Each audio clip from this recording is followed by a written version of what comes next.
Thank you so much, Hugo. Well, that does it for today. We'll be back with another edition of America Decides tomorrow at 5 p.m. Eastern. The Daily Report starts right now.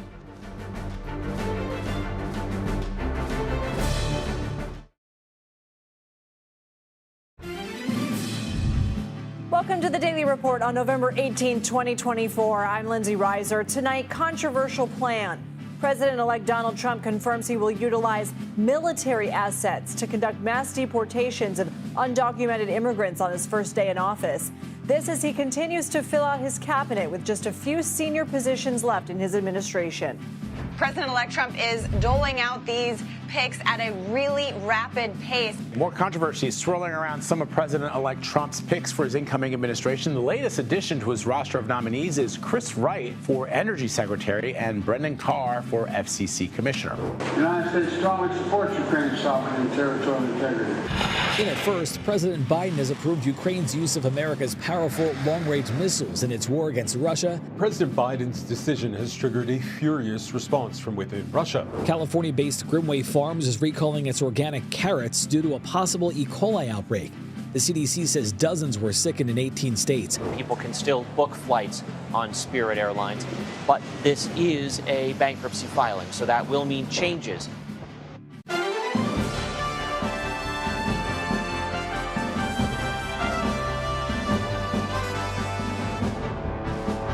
Hello, thank you for joining us. We begin our report with growing controversy over some of President-elect Donald Trump's cabinet picks. And we're learning more from him about how he intends to carry out one of his most prolific campaign promises. In a Truth Social post Monday, Trump confirmed he plans to declare a national emergency to use the military to carry out mass deportations. Doing so would allow him to bypass Congress. It's the same tactic then President Trump used in 2017 to divert Pentagon funds to expand the southern border wall. During an event announcing a new task force to crack down on drug trafficking at the border, Arizona Democratic Governor Katie Hobbs responded to questions about whether she would work with the incoming president on some of his planned border policies like mass deportations. I will not tolerate misguided policies that don't actually help with the critical work that's happening here, that you're seeing here today, that actually keeps our communities safe and secure. I will not tolerate terrorizing communities or threatening Arizonans. Meanwhile, a growing number of lawmakers are putting pressure on the House Ethics Committee to release a report into Trump's pick for Attorney General, former Florida Congressman Matt Gaetz. Gaetz has been accused of sexual misconduct. He denies all alleged wrongdoing and calls the Ethics Committee investigation a, quote, smear. CBS News' Major Garrett interviewed Joel Leopard, the lawyer of two women who testified about Gaetz' alleged misconduct, about what they told the House Ethics Committee. She arrived at the party. She had sex with Representative Gaetz within minutes of her arrival. Later on, when she was walking out to the pool area, she observed to her right Representative Gaetz having sex with her friend, who was 17 at the time. And on this question, she's absolutely sure. She's absolutely certain that she observed seeing her friend and Representative Gaetz having sex against what she described as a game table of some sort. If the House Ethics Committee report were to be made public, what do you think it would reveal? My clients want to know that this happened and it's real. They didn't vote in the last two elections. They don't care one way or another. But they do want the public to know that they're not lying. They did not come forward willingly. They've never spoken to anyone without the force of a legal subpoena. The testimonies of her and the other 11 individuals that testified would show that this actually did happen, and the American people would know, and they could decide if that's the person they want to be the next Attorney General of the United States. And we have another pick for Trump's cabinet. He announced Monday he plans to nominate former Congressman Sean Duffy as Transportation Secretary. I want to bring in Sophia Kai. She's a national politics reporter for Axios. Sophia, thank you for being with us. What level of pressure is mounting on Capitol Hill against Gaetz? What would be the bar to block his potential appointment? Would it depend on what this House Ethics Committee report reveals if it's released? Well, first they would have to get the report, and Senator Thune can only afford to lose 3 Republican senators. At this point, we've identified 6 senators that are, to watch. And they include Mitch McConnell. They also include Lisa Murkowski and others who could potentially raise questions to block some of these appointments. One step that a lot of these nominees will take is they'll sit in private meetings and have a chance to answer questions from bipartisan senators, about what qualifications they have, how they see their roles. And so somebody like Matt Gaetz will still have an opportunity even before going before the committee. And we know, Axios is reporting tonight, that Trump has started to personally lobby some of the Republican senators to vote in his favor. You write in a recent Axios piece, you write, quote, emboldened by his decisive victory in last week's election, Trump is testing just how far he can bend elected Republicans to his will. With picks like Gaetz, Pete Hegseth, Tulsi Gabbard, are you hearing anything from inside the Trump team about whether there is any push to reconsider, or is this exactly what he told voters he'd do, upset the establishment? In many ways, this is exactly what he promised to do. And that was one of the biggest qualifications, especially for something like Attorney General, was whether they would be comfortable with the phrase, they're fired, which means he really wants a redo of the entire federal government to the highest degree that he can. And he wants to install loyalists who will not question that kind of mandate.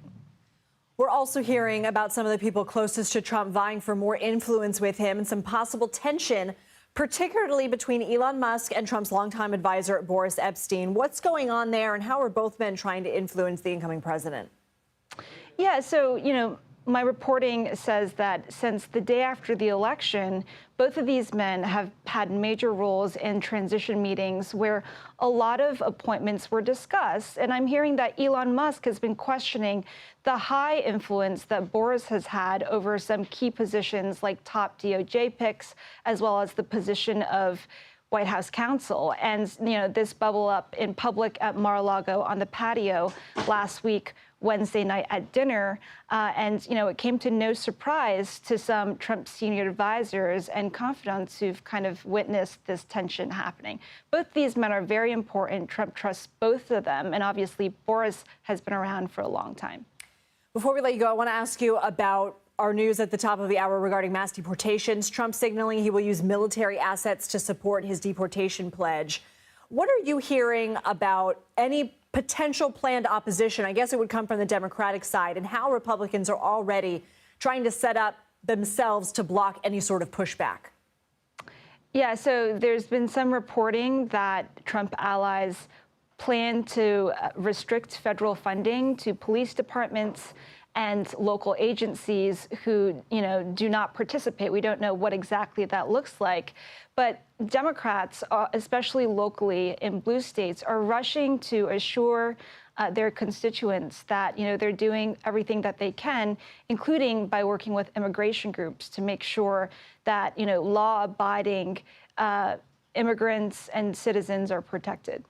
Sophia Kai from Axios, thank you. Thanks.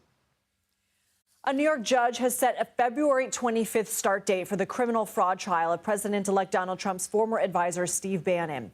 Bannon is accused of defrauding donors who contributed to an online fundraising campaign meant to help build a wall along the U.S.-Mexico border during Trump's first term. Prosecutors say Bannon pocketed some of the $15 million raised. The trial was originally set for last November, but there have been multiple delays. Before leaving office in 2021, Trump pardoned Bannon on federal charges in a similar case. If Bannon is convicted in this New York trial, Trump would not be able to pardon him since it's not a federal case. President Biden is in Brazil for the final G20 summit of his presidency. While much of the summit is focused on fighting hunger and addressing global conflicts, Donald Trump's second presidency is looming over the meeting of world leaders. CBS News White House reporter Willie James Inman has more from Rio de Janeiro. Hey there, good evening to you from Rio de Janeiro, Brazil, where President Biden is attending the G20 summit with other world leaders. Now, these summits are typically focused on the economy, and they're doing that in part. They're also focusing on poverty, addressing hunger across the world, as well as climate change. But a key focus for President Biden is Ukraine. Here's what he had to say about that during the first session of the G20 summit earlier today. The United States strongly supports Ukraine's sovereignty and territorial integrity. Everyone around this table, in my view, should as well.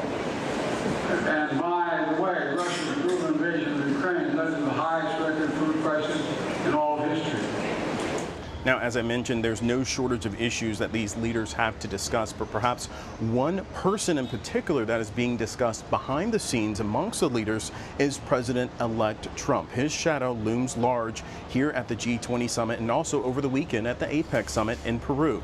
In fact, President Xi of China, during a meeting with President Biden, said that he is willing to work with the incoming Trump administration, although Trump has promised to levy heavy tariffs on Chinese goods. It's unclear how China will react to that, but nonetheless, that is a major topic of conversation here, both in Rio de Janeiro and in Lima, Peru as well. Now, President Biden will be here until tomorrow, and that's when he'll return to the White House, and this will be his last time on the world stage with this large gathering of world leaders.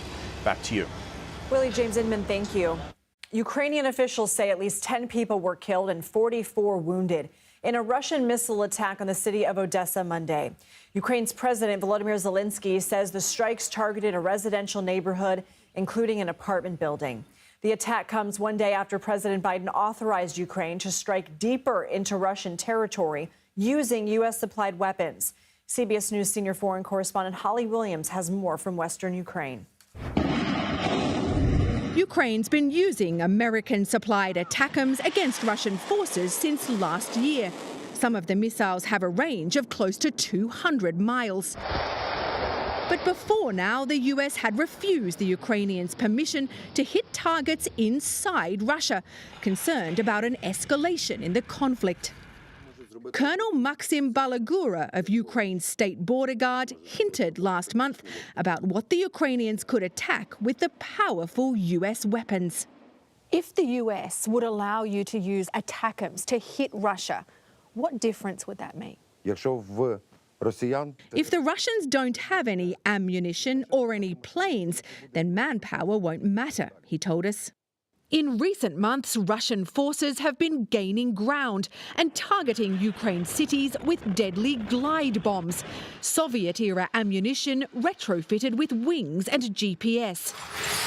Last month, we witnessed the aftermath of a small glide bomb in this residential neighbourhood. You can see the devastation that it's wreaked. It's literally ripped the front off the building.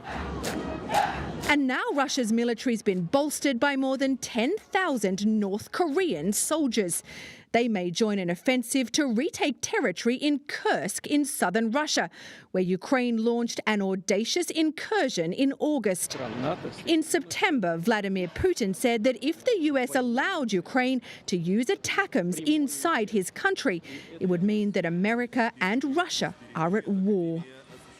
Some Ukrainians fear that President-elect Donald Trump could try to pressure their government into negotiating with Russia. If that happens, using the ATACMS now could give Ukraine a better bargaining position. Holly Williams, CBS News, Lviv, Ukraine. For more on what's happening overseas, let's bring in Ian Bremmer. He's the president and founder of the Eurasia Group and G0 Media. Ian, thanks for being here. Let's start with Ukraine. How do you expect U.S. policy to change under President-elect Trump, including this issue of long-range weapons and overall funding and the supply of U.S. weapons? The long-range weapons, very easy to turn that off if the Trump administration no longer provides the intelligence to help the Ukrainians with targeting. Then those ATACMS aren't going to matter very much. And by the way, they're not going to make a strategic difference in the war, which is one of the reasons Biden took so long to actually approve it. More broadly, it's hard to imagine the Ukrainians continuing to get the level of military support from the U.S. that they have heretofore. And that's why President Zelensky, in the last 24 hours, has said publicly that he expects that it's more likely the war will be over soon under the policies of President-elect Trump. He certainly was not saying that 3 weeks ago before the election. So a lot more pressure to have a ceasefire. Whether or not that ceasefire is something the Europeans can live with, Zelensky can live with, that's an open question at this point. We'll see what happens when Trump talks to Putin. Question about something that you mentioned off the top. You said that these long-range missiles are not going to make a strategic difference in the war, and that is why Biden waited until now to approve them. Then why approve them and risk the ire of Putin, who is essentially threatening World War III potentially over the use of these weapons? Well, one, because nobody really buys that Putin's threatening World War III, especially since Trump is coming in only a couple months. Secondly, This is a response to a Russian escalation. The Americans had warned the Russians, don't send other troops into the front. And then the North Koreans, despite that, send over 10,000 to fight for the Russians on the front lines against Ukrainians. So this was an American response, not a very effective one, but it is an escalation in response to what the Russians have done. Over the weekend, we know President Biden met with Chinese President Xi Jinping. They discussed how to manage competition responsibly and prevent it from veering into conflict or confrontation. Can that still be done with an incoming president, Secretary of State, and bipartisan lawmakers who are very vocally critical of China? It's harder, but certainly the Chinese, who are presently experiencing the worst economic slowdown they've had since the 90s, maybe since the 70s, are more inclined to try to cut a deal.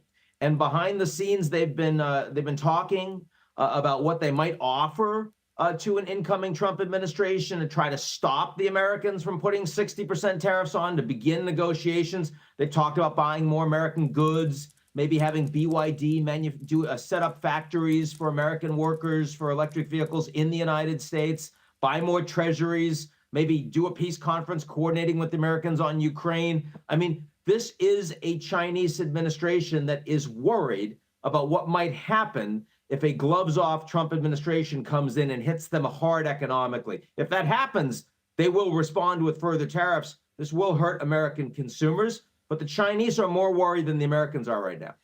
Before we let you go, in China's readout of the meeting with Biden, Xi apparently said Taiwan, democracy, and human rights were all red lines that must not be challenged. Aren't those also red lines for the U.S.? Well, for the Trump administration, human rights isn't much of a red line. Democracy isn't much of a red line. Taiwan probably is a red line, certainly is for many of Trump's appointees. Not clear it is for Trump. Look, one of the most interesting things about the world right now, for 50 years, the Americans have been telling the Chinese, you need to have a more American foreign policy. You need to be responsible stakeholders, support more democracy, rule of law, common values, all of that. They didn't do that. Turns out American foreign policy is becoming more Chinese. It's becoming more transactional, less about common values, less about human rights, less about multilateralism and more about transactional relations, one country, the U.S. more powerful than others in a room. That's interesting. Whether or not that makes the Chinese comfortable is a very open question. Ian Bremmer, thank you. Still to come, amid continuing strikes, Lebanon has responded to a U.S. truce proposal for a possible ceasefire between Israel and Hezbollah militants. What this means for the trajectory of the multi-front war. Plus, President-elect Trump has said he wants to increase tariffs on goods imported from other countries. So what does that mean for the average consumer and some business owners and their employees? We're going to talk to an entrepreneur already making changes. You're watching The Daily Report.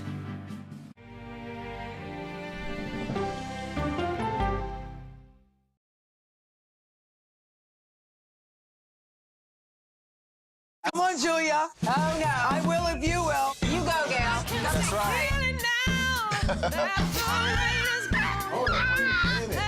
Let me see if you can find me.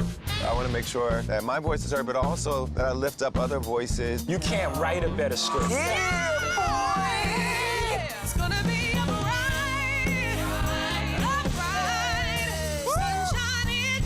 We'll see you 7 o'clock sharp.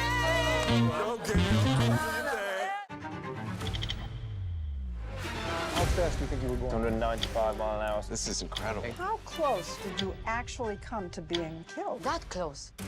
Is this brain surgery without a knife? It is. What risk do these children pose to Russia? I'm not sure the world is prepared for this change. Definitely not. Who's the best coach in college football today? Let me see a mirror. It's time for the CBS News original, 60 Minutes. Sundays on CBS and streaming on Paramount Plus. Go to the ends of the earth. Right now. We got something crazy. And reach for the stars. Here we are. Time. Yes, it's my comeback.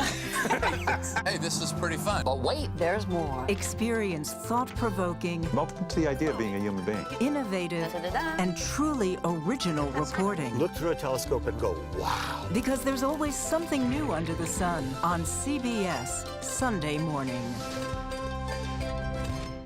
I'm a voracious consumer of information and constantly curious. I want to know the basic facts of every issue and to press into the heart of the matter. Information is the currency of democracy, and that's what we bring to the table every Sunday.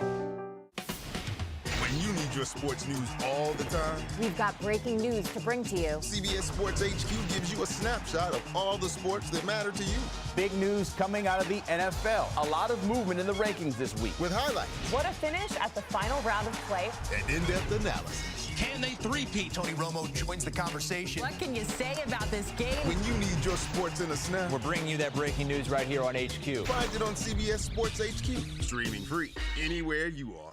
At this moment, terrorists could be plotting another attack. 9/11 triggered a counter-terrorist system that included a secret database. This person needs a closer look. A growing list of nearly 2 million people, including some Americans who say they're innocent. For 1 hour flight, I have to spend 6 hours to go and come back. CBS Reports explores the system, the people responsible for it, and those pushing for change. I'm not fighting against them. I'm fighting for them to do the right thing. The Watch List, now streaming on the free CBS News app. A CBS News investigation. People looking for love, finding their life savings gone. This could happen to anybody. And sometimes losing their lives. Anything for love. Now streaming on the free CBS News app. CBS News has learned the case against the man accused of killing a University of Georgia nursing student could be in the hands of the judge as early as Tuesday. Prosecutors say Jose Ibarra, an undocumented immigrant from Venezuela, killed 22-year-old Laken Riley when she was jogging on campus in February. He has pleaded not guilty to murder charges. CBS News national correspondent Manuel Bojorquez has the latest from Athens, Georgia. Manny? Today we heard from a former roommate of the suspect, Jose Ibarra. This is a woman who shared an apartment here in Athens with him and his 2 brothers. And she testified that when she heard about a murder in town and talked to them about it, it was odd that they really seemed to have no reaction to hearing about the murder. Also, she is the one who told police that she believed it was him on surveillance video seen throwing away a jacket. This is a jacket that the prosecution said contained both the DNA of the suspect and Laken Riley, which they say links him to the attack. Also on the stand today, police officers who were the first to interview Jose Ibarra after the murder, they noticed that he had some injuries on him, some scratches, in fact saying that they looked like they were scratches from a fingernail perhaps. The prosecution has argued that's from the attack where Laken Riley, they say, tried to defend herself. The defense at this point has called all of this circumstantial evidence, they say, does not necessarily point to the defendant in this case. They will have their turn in the next few days, including both of his brothers going to the stand, testifying on the stand on his behalf. It is unclear at this point whether Jose Ibarra himself will take the stand. Back to you. Manuel Bojorquez, thank you. Spirit Airlines is filing for bankruptcy ahead of the busy holiday travel season. The budget airline has faced multiple setbacks recently, including rising labor costs and a failed merger with JetBlue. CBS News senior transportation correspondent Chris Van Cleve has more on what this means for travelers. For flyers, this Spirit bankruptcy means very little. The airline says it is continuing to operate as business as usual as far as its customers are concerned. That means its planes are taking off as scheduled, and that will not change throughout the busy holiday season. People can still book flights on Spirit Airlines, but this is a bankruptcy filing, so that will mean changes for the airline. Now, Spirit is known for its ultra-low fares. It's filed for bankruptcy after a series of quarterly losses and a failed merger with JetBlue. The airline is also stung by an engine issue that has grounded many of its newer aircraft and a change in customer behavior coming out of the pandemic that favored experience over a bare-bones low-fare. The market has changed. Spirit's customers now have more choices. You've got large airlines, including United, for example, that offer ultra-low fares to compete with budget airlines like Spirit. The airline says it expects this bankruptcy filing to be expedited because it's going into it with an agreement from a, quote, supermajority of its debt holders who support the carrier's restructuring efforts. The FAA says it's been continuously evaluating Spirit Airlines through our regular oversight process to ensure its resources, size, and organizational structure enable it to meet all operational requirements. The airline stresses to customers it is business as usual with flights, operations at the airport, and the like. Chris Van Cleve, CBS News, Tucson. The FBI says racist and offensive text messages and emails sent to black people after the election have expanded to Hispanic and LGBTQ people. The agency says some people, including high school students, have received messages about being selected to pick cotton on a plantation or about being selected for deportation and re-education camps. There have been no arrests in connection with these texts so far, but federal officials are investigating. The FBI is encouraging recipients of these messages to report them. Some baby and organic carrots sold at stores across the U.S. have been recalled due to an E. coli outbreak. The vegetables were packaged by the California-based Grimway Farms. It supplies carrots to several major brands, including Trader Joe's, Walmart, and Whole Foods. The CDC says these carrots have been taken off shelves but may still be in your fridge. So far, 39 cases of E. coli have been reported across 18 states, according to the CDC. At least one person has died and 15 have been hospitalized. Minnesota, New York, and Washington have reported the most cases.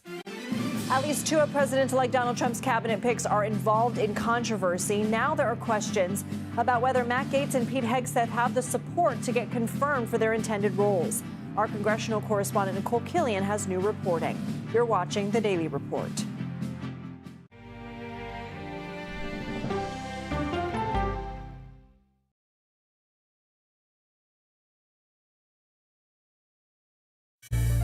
An original documentary from CBS reports. It was genocide, a deliberate effort by the United States government to eliminate the food source that was relied upon by Native American tribes. American bison were slaughtered and Native Americans displaced. And that's how tribes were subjugated to reservations and our lands were taken. But now, through conservation efforts at Yellowstone, Buffalo provided everything that we needed. Now they need help. a herd grows. We need to step up and help them. And a culture is reborn. When the buffalo return and come back, that's when our tribe will begin to heal. Yellowstone Bison Revival, now streaming on the free CBS News app.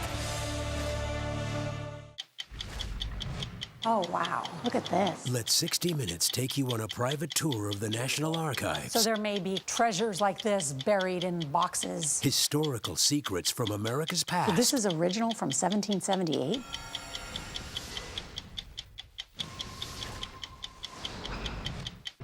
This case. It's like a screenplay, something straight out of Hollywood. But it's not fiction. It's 48 hours. Human remains found this week. 4 families shattered. There's no physical evidence. The mystery would haunt investigators for years. There's some questions that have to be asked and need to be answered. Like a John Grisham novel. A gripping true crime original. 48 hours. Now streaming on the free CBS News app. When you wake up in the morning, we want to be your go-to team. On our places. Bright, shiny faces. Nate has one of the quickest minds I've ever seen. Put me in the game, coach. Tony has a way of making people feel comfortable. The best interviews feel like it's just a conversation with a neighbor. Hey. Gail has this unbelievable knack to ask a question that is the question that you're asking at home. I've been told I could talk to a tree, and that's pretty much true. I don't go to work in the morning. I go for coffee with my 2 good friends, and we talk about the world. Here we go. Your morning routine just got better. CBS Mornings, weekdays at 7. I'll see you in the morning.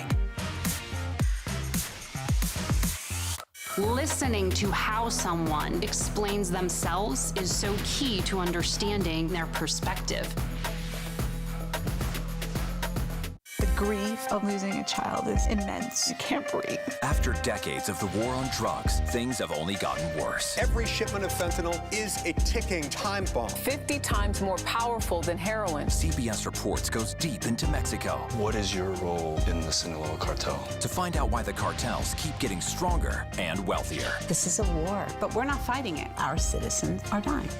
Funding Cartels, now streaming on the free CBS News app. Welcome back to the Daily Report. I'm Lindsay Reiser. Here are some additions to our top stories. Nearly 2 months after Hurricane Helene slammed into the East Coast, more than 100,000 people in western North Carolina can finally drink and bathe using their tap water as of Monday. The storm destroyed much of the local water system in September. While running water was restored in the hard-hit city of Asheville in October, a boil water notice was put in place until the supply was deemed safe. Officials in Kentucky have identified the cause of last week's deadly explosion at a Louisville plant. The investigation pointed to a cooking vessel failure, likely due to overpressurization. Officials did not say what was cooking, but the company makes items for the food and cosmetic industries. Boeing workers are facing another round of layoffs, this time affecting more than 2,200 workers in Oregon and Washington state.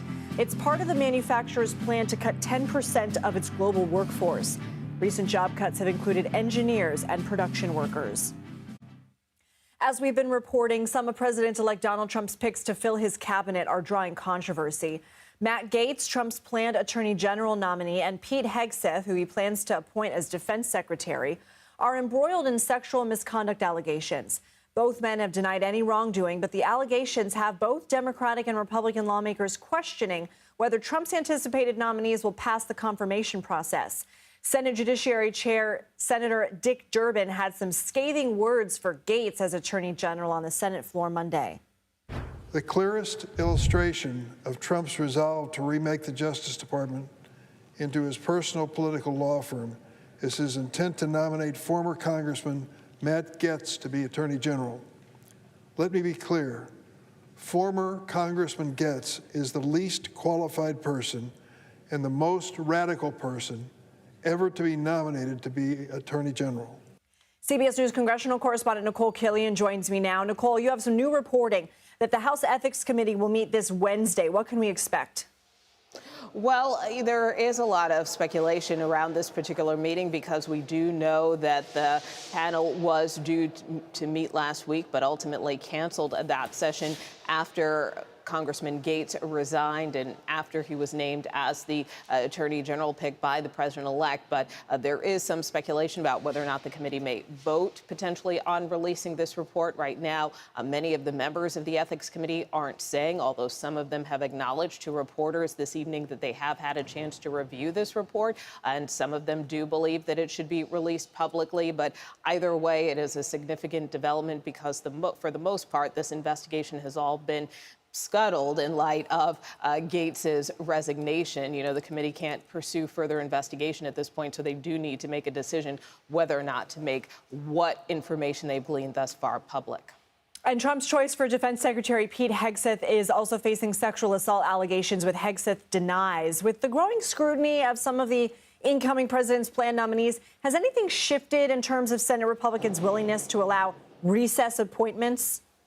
Well, I think in terms of talking to various senators, they are across the map. I mean, I think the general sentiment, and particularly here in the Senate, most lawmakers, whether they're Democrat or Republican or institutionalist, they want to preserve the institution and respect the institution. So from that standpoint, there seems to be a general consensus that the traditional confirmation process is ideal. But you have had some lawmakers say, well, you know, maybe it's worth considering these recess appointments as a last resort. So this is something that is still under a lot of debate and consideration here in the Senate, but would mark a significant shift because for many years now, while previous presidents have used recess appointments to get their nominees through, for the most part, that particular policy, if you will, has kind of been on hold for the past couple of years. So this would be a change in precedent if the Senate were to change course. Nicole, switching gears from Capitol Hill, the Georgia Court of Appeals canceled an upcoming hearing in Trump's election interference case. This hearing was supposed to be about whether District Attorney Fani Willis could stay on the case. I know you've been covering this case for some time. What more do we know?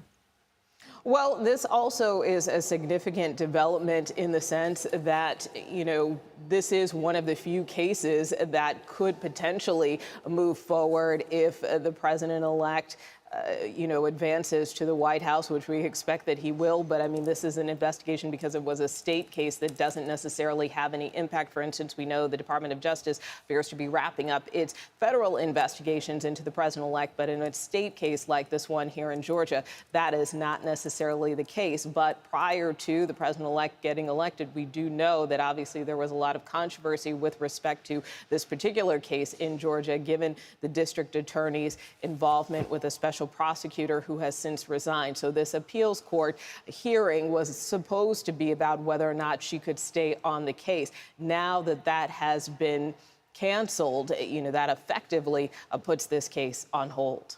Nicole Killian on Capitol Hill, thank you. Americans are bracing for President-elect Donald Trump's proposed tariff hikes on imported goods. Trump has promised to raise tariffs 60% or more on Chinese goods. He also proposed a universal tariff of at least 20% on other foreign imports. An August study by the Peterson Institute for International Economics shows these tariffs could end up costing middle-income households more than $2,600 a year. One small business owner told CBS News Trump's economic plans will also have serious impacts for American businesses. Our Evolution air fryer, about $130 right now. Trump tariffs come in, $200 plus. It would decimate our business, but not only our business, it would decimate all small businesses that rely on importing. For more, let's bring in CBS News Money Watch correspondent Kelly O'Grady. So, Kelly, some economists say that Trump's proposed tariffs could actually drive up inflation and interest rates, something that obviously President-elect Trump has repeatedly accused of President Biden, his current administration. Can you explain how and why economists believe that that could be an effect? Yeah, so basically a tariff is a tax that a company has to pay on any goods that they import. And so the business then has to decide, okay, are they going to eat the cost or are they going to pass it on to us, the consumers? Most of the time they pass it on to us. And so economists are looking at the situation, and the Trump administration already put tariffs on China when he was in office. The Biden administration extended that. And so the Tax Foundation, I was reading an analysis that they did, and they looked at the impact on washers, Lindsay. And they saw that washing machines, okay. Yes. These tariffs increased a washing machine by $86. And so what does that do? The prices rise. That's where your inflation comes from. And the interest rate piece, if you start to see prices tick up, inflation tick up, that's when the Federal Reserve starts to say, okay, maybe we have to raise the interest rates or at least keep them at the already high rate that they are.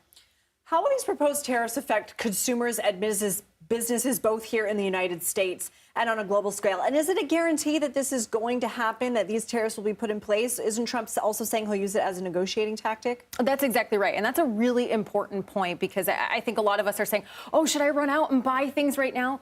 We don't know for sure if he's going to do that. And it's a negotiating tactic because of how it would impact businesses on a global scale. If you're a company that is based in China, you want Americans to buy your goods. And when a tariff is placed on a country, that means it's going to be more expensive for us. And so that's the idea, that it would hurt businesses globally. And that's where the negotiating tactic comes in. Domestically, it would, in theory, help companies that produce all of their goods in the U.S. But I do want to highlight a caveat. If you're importing any materials, that could actually increase your input costs. So that leads me to my next question. While on the trail, Trump claimed the tariffs would lead to a, quote, manufacturing boom. And some American manufacturers believe that these plans could create more jobs. Could that happen? Absolutely, right? Because if you can't import your products, you have to hire people to produce them here. Could be at a higher labor cost, but that's kind of the thing. There's always that push and pull with any economic policy. Nothing is perfect. You just have to figure out what the right trade-off is. Kelly O'Grady, thank you. For more on the business and consumer aspect of Trump's tariff proposals, I am joined by Andy Gaetz. He's the owner of Core Surf, an outdoor sporting goods company based in Huntington Beach, California. Andy, thanks for being here. Yeah, thanks for having me. Tell us about your business. What do you sell? Why do you manufacture overseas or import goods that are made overseas, and how would tariffs impact you? Yeah, so we make all sorts of outdoor gear and accessories. You know, we specialize in making products not just for surfers, but anyone who loves to spend time outside at the beach or traveling. We specialize in our travel backpacks, travel essentials, as well as our outerwear and beach accessories. And so tell me why those things that you sell, you are required to interact with factories and manufacturing facilities overseas. Yeah, so when I first started the business, you know, I reached out to a lot of factories here in the United States, and unfortunately just didn't get a lot of interest or response. And if a factory did get back to me, you know, they required pretty significant MOQs, so a minimum. So, you know, for a small business like mine, you know, they would want like 20,000 units on the first order. Whereas going to China, they're much more flexible because, you know, there's a lot of competition between factories in China. So they all want your business. So they're willing to be flexible and work with a startup. And so that's how, and obviously the cost, because the cost was significant. it's about 4 times more to have things made in the US. And it's such a competitive market that I just couldn't afford to have them made here. And so tell me, you've crunched the numbers. What would tariffs mean for your bottom line? Yeah, so I was in business when Trump's first round of tariffs took effect in around 2016, 2017. And that was pretty significant. That was about a 25% hit right across the board. So, you know, if like say a container comes in worth $100,000, all of a sudden I have to pay an additional $25,000 to the government out of pocket to get that container outside of the port.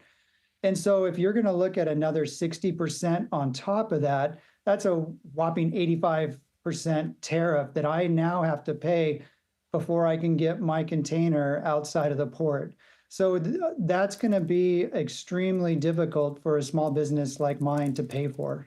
So you obviously, like you said, you have tried to manufacture in the United States. Right now, that is not an option for you and your business. So what are you doing to prepare for the possibility of these added tariffs?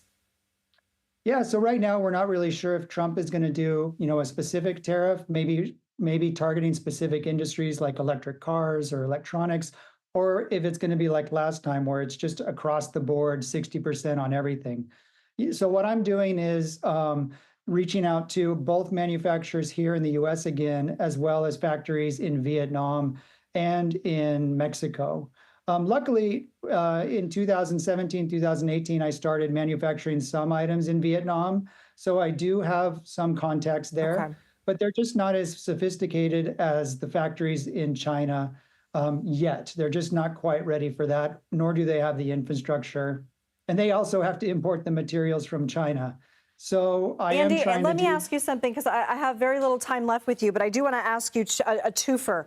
Do you think that there are any parts of the policy that Trump is proposing that could be good for American manufacturing in the long run, but might cause businesses like yours short-term pain? The second part of that question is, what concerns do you have for the livelihood of your employees, if any? Yeah. So in talking to the manufacturers that I've talked to in the US, they don't feel like they're ready for such a surge in orders. They are, you know, I've talked to factories in Wisconsin, Indiana, and they don't have the labor force to quickly ramp up, nor do they have the materials. So they're also a little nervous.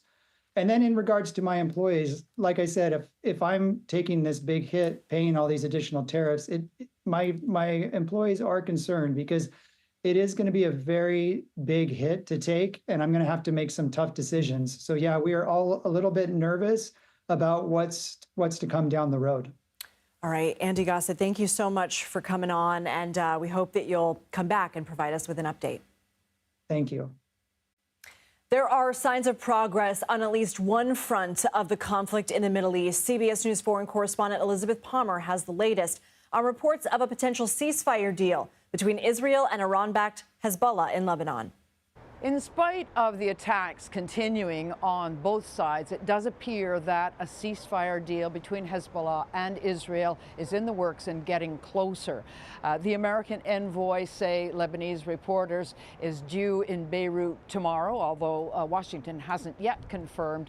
And just a few days ago, Ali Larijani, the Iranian envoy, visited the capital of Lebanon, Beirut, and had a look at the proposal, a draft proposal. Basically, it says that the Hezbollah fighters need to withdraw 20 miles north of the Israeli border. It's very similar to the last ceasefire deal, which was a UN resolution in 2006.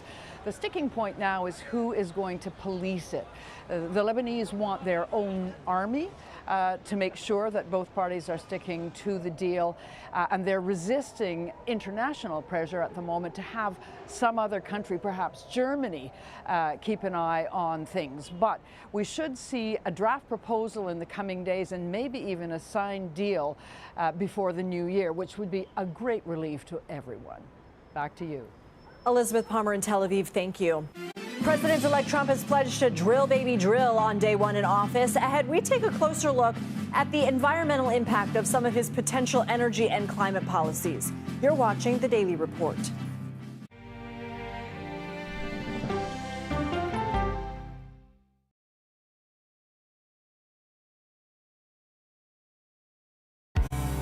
An original documentary from CBS Reports. That desired farm, it's a wonderful place to raise children, and it still is. Promises broken. Black Americans have been the target of racism and discrimination pretty much from the time they acquired ownership in the land.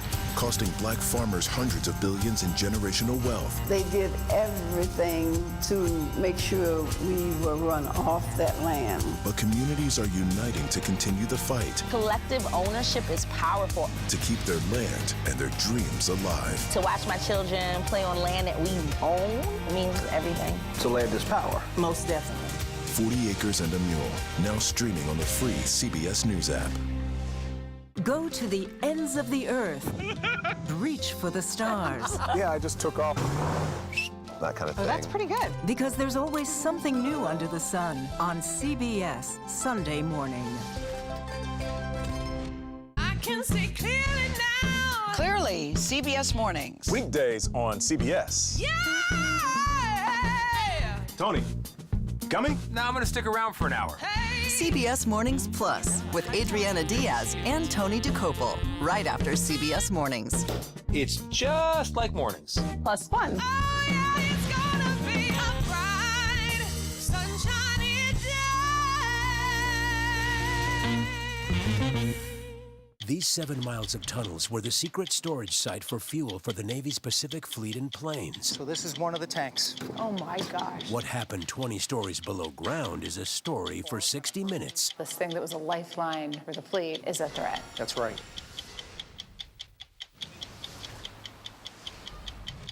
I'm Erin Moriarty of 48 Hours, and of all the cases I've covered, this is the one that troubles me most. Listen to Murder in the Orange Grove, the troubled case against Crosley Green, wherever you get your podcasts. An original documentary from CBS Reports. AI is among the most world-changing technologies ever. Curing diseases, scientific breakthroughs, making lives better. It can help us with medical discoveries, scientific discoveries, doing better agriculture, having cures for things like Alzheimer's. It's also going to really transform the way we work. The uplifting potential of artificial intelligence is limitless. It gives you a friend, somebody to chat with 24/7 that is non-judgmental. He makes me feel loved and desired. And so are its downfalls. The problem with all this AI is that it's unpredictable and uncontrollable. The choices we make now will have lasting effects for decades, maybe even centuries. The ChatGPT revolution, now streaming on the free CBS News app. Sunday morning, a visit with the Wayans at Papa's house, plus affairs of state with the diplomat, and in praise of pigeons. Listen for the trumpet. President-elect Donald Trump has promised to undo several of his predecessors' climate policies aimed at carbon emissions once he takes office in January. While he was on the campaign trail, he called global warming a scam and also said he would eliminate the Inflation Reduction Act, which is President Biden's signature climate initiative, and instead focus on oil and gas production. To crush inflation, we will quickly become energy independent, and we will frack, frack, frack, and drill, baby, drill. I will approve new drilling, new pipelines, new refineries, new power plants, new reactors, and we will slash the red tape. It used to be global warming, and that wasn't working because we're actually cooling. So we have that. But you know, the biggest warming problem we have is nuclear warming. So they talk all the time about the ocean will rise in 500 years, 1/8 of an inch. Who the hell cares, okay? CBS News national environmental correspondent David Schechter joins us now. David, Trump has promised to increase oil and natural gas production in the U.S. What kind of impact would this have on the environment? Well, Lindsay, I think it would significant impact. And when you think about it, it's really, these are long-term things. So if you're going to lease an oil field and drill wells there and spend the money to do that, that infrastructure is going to be there for a long time.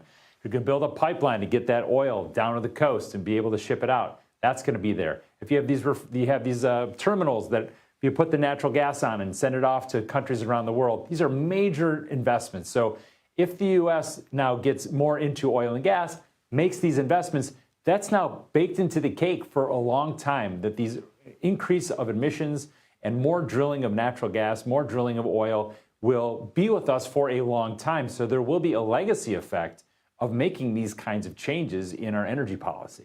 The president-elect is planning to appoint North Dakota Governor Doug Burgum to head the Interior Department and lead a new National Energy Council. Right. How do you think Burgum could potentially approach this role? Well, I think the Department of Interior is going to feature prominently in Trump's plans to open more federal lands to oil and gas and drilling. When you hear this drill, baby, drill, frequently what they're talking about is drilling on federal lands. Burgum has deep connections with the fossil fuel executives and companies that helped. He connected many of them to Trump's campaign to make large donations to the campaign. So you can see a future where they will lease more land for drilling and potentially reverse Biden-era policies where they leased some of that public land for more wind and solar. Just a total change in concept here. And Trump also plans on appointing Chris Wright, the CEO of a Denver-based fracking company, to be the next Department of Energy secretary. Let's listen to what he said about climate change in a video uploaded to his personal YouTube account in January 2023. There is no climate crisis, and we're not in the midst of an energy transition either. Humans and all complex life on Earth is simply impossible without carbon dioxide. Hence, the term carbon pollution is outrageous. What could we expect from him as energy secretary based on his views on climate change? And what does it mean for the country's plans for addressing environmental impacts? Well, this is pretty strong views there. And, the Department of Energy is very concerned about America's energy security, obviously. But they have shown, and they do show a lot of leadership in developing renewable energy technology. And so Wright, who is a frequent commenter on Fox News, and who has said that there's no climate crisis, as we just sort of heard, you can look for him to support more oil and gas development, more technology development, but also to remove the Biden pause on building massive shipping terminals that I spoke about earlier that would allow the U.S. to get natural gas down to the coast and send it around the world. So there's some major opportunities for changes there in that department for sure. David Schechter, thanks for joining us. A piece of Titanic memorabilia just sold at a record price at auction. Up next, the touching story behind this gold pocket watch and the ship captain who previously owned it. You're watching The Daily Report.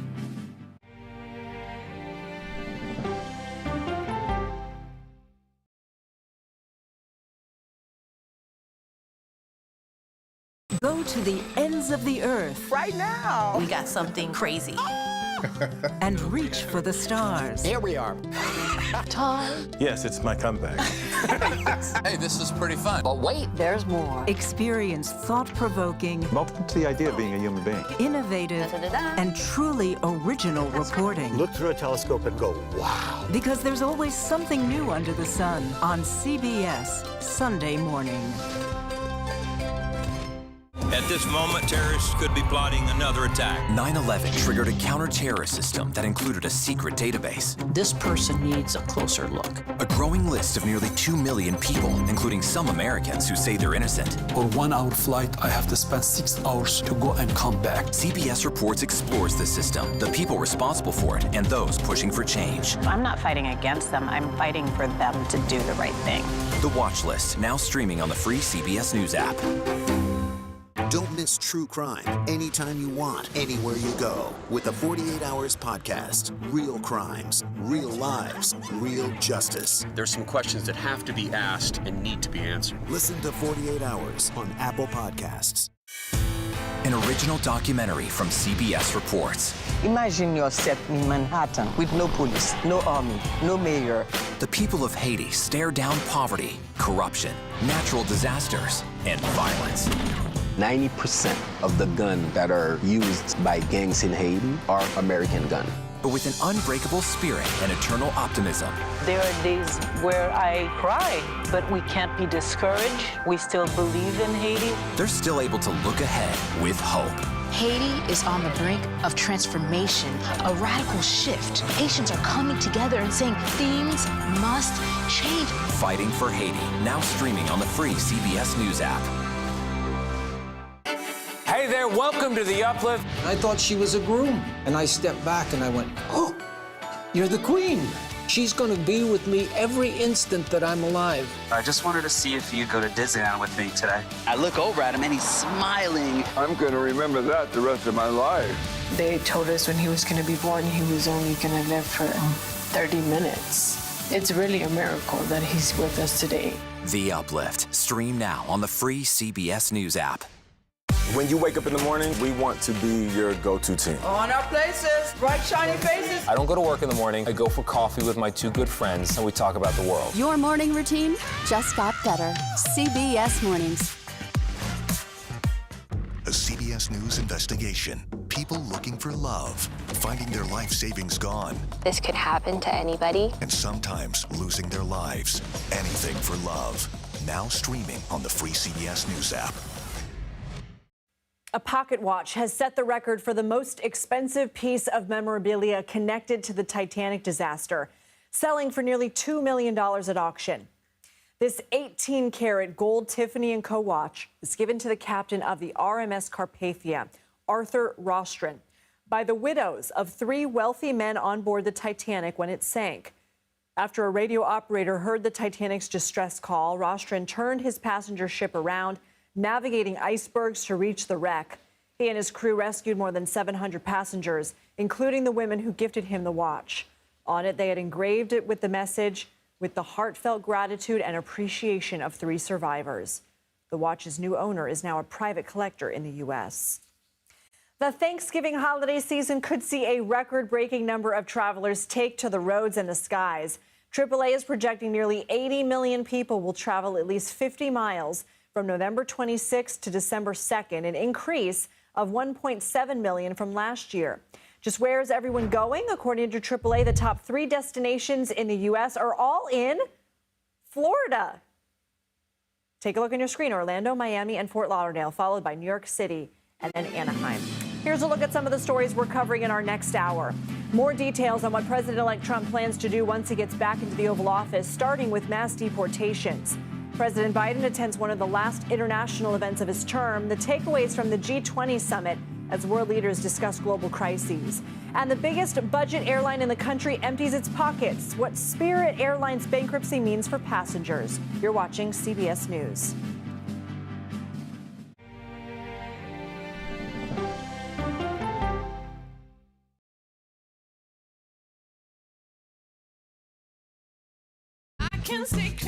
CBS Mornings Plus, clearly more news, more smart conversation. More money-saving tips, more recipes. More uplifting ways to get you on your way. Plus, more sports, more weather. Clearly, more CBS Mornings. Plus,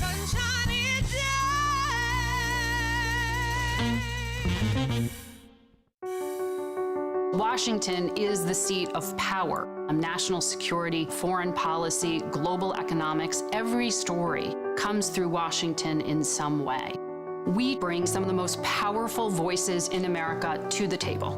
We don't just ask the questions, you have to go deeper. We try to understand what's at the heart of the issue we're talking about, to then come forward with solutions. Face the Nation on CBS. I have a dorky look to me. I don't look like a criminal at all. 60 Minutes has reported on fraudsters, criminals, and hoodlums. But what this minor league thief was able to do surprised even us. These are Yogi Berra's World Series rings. A sports story you'll have to see to believe. Need more time with 48 Hours? Go deep behind every true crime episode with first-hand accounts from 48 Hours Investigations. Were you at all prepared for what happened in this case? Shock is the word that comes to mind. Get inside the twists and turns and get in on the case. Listen to Postmortem from 48 Hours, now available wherever you get your podcasts. I think we're very cute. Yeah, I think we need to send out a Christmas card like this. Yeah, let's do that.